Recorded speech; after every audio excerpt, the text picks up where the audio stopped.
ये आत्महत्या करने वाले इंसान ये पशु पक्षी और कीड़े मकोड़ों से भी छोटी सोच रखते हैं, क्योंकि मैंने कभी अपने लाइफ में पशु पक्षी और कीड़े मकोड़ों को आत्महत्या करते हुए नहीं देखा है दोस्त।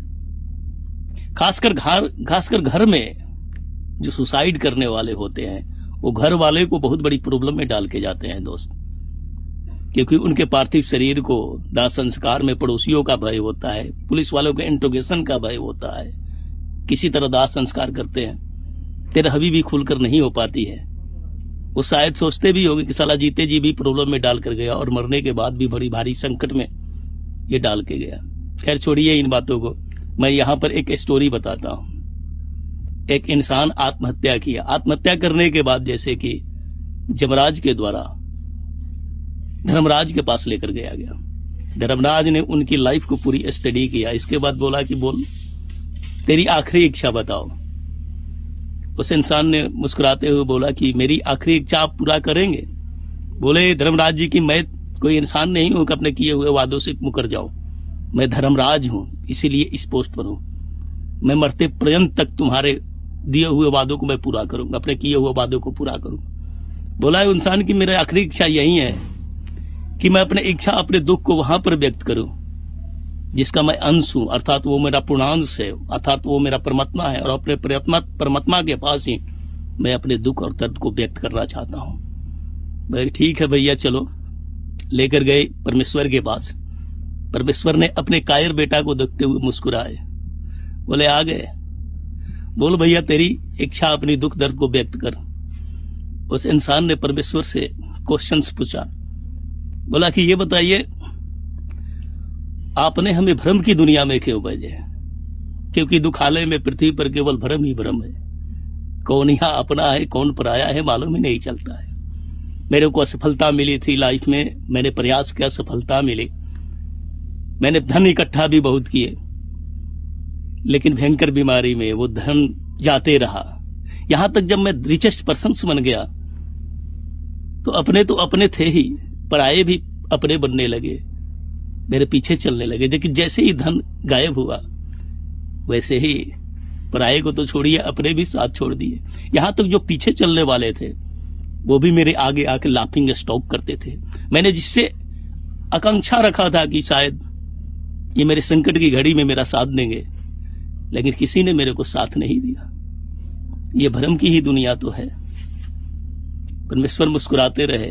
मेरे लाइफ में बहुत दुख दर्द मिला, और इतने धोखों को मैं कैसे सहन कर सकता हूं? मैं एक इंसान हूं, इसीलिए मैंने तेरे दिए हुए जिंदगी को मैंने मौत में तब्दील कर दिया। परमेश्वर बोले बोल दिया कि और कुछ बोलना है? बोले बोल दिए। बोला आओ और नजदीक आओ मेरे पास। फिर परमेश्वर ने उसे दिव्य दृष्टि दी है जैसे महाभारत में संजय को दिए थे। बोले कि देख, धरती पर देखो, ये नाली के कीड़ों को देख रहे हो? नाली के कीड़े बदबू में रहते हैं, लेकिन देखो अपने परिवार अपने दोस्तों के साथ कितना खेलते फिरते हैं। क्या ये सुसाइड कर रहे हैं? ये देख कमल को जो कि मेरे चरणों पर चढ़ता है, मेरे पुष्प गले की हार बनता है, ये देखो कहां खिल रहा है। ये कीचड़ में खिल रहा है, बैक्टीरिया फंगस प्रोटोजोआ के बीच में खिल रहा है, लेकिन बैक्टीरिया फंगस प्रोटोजोआ कीचड़ तो नहीं बन रहा है। ऐसी विकट परिस्थिति में खिलकर वो सुंदर पुष्प बन रहा है। इसने कभी मेरे से शिकायत नहीं किया, ये कमल का पुष्प, कि मैं आपके चरणों पर चढ़ता हूं, मैं इतना सुंदर हूं, मेरे को ये गंदे वातावरण में क्यों मेरे को जन्म देने का अधिकार दिए।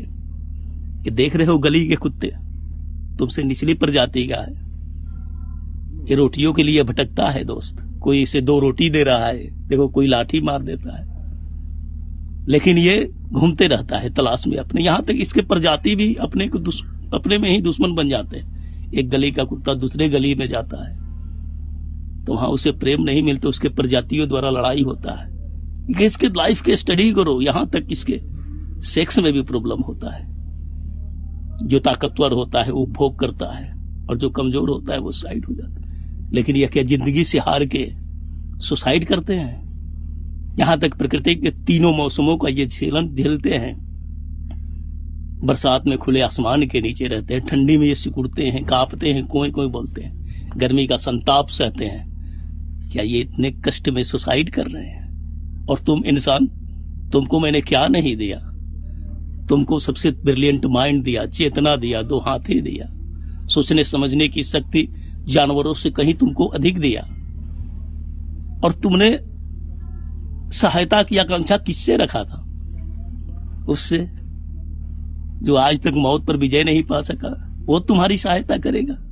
और तुमने सहायता दिया और फिर आकांक्षा भी रखा कि आने वाले दिन में जो है इससे सहायता मिलेगी।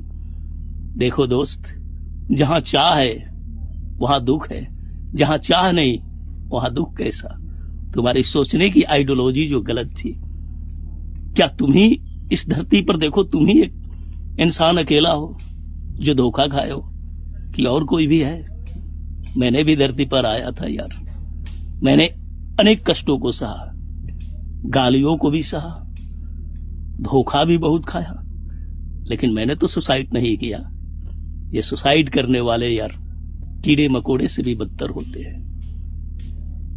अपने आप को पहचानिए, अपने जीवन को पहचानिए, अपना आत्मनिरीक्षण कीजिए, आप अपने अंदर जाइए, कंपेयर कीजिए यार जीवों से, तब आपको लगेगा आप वाकई सचमुच भगवान के सर्वश्रेष्ठ अंश हैं।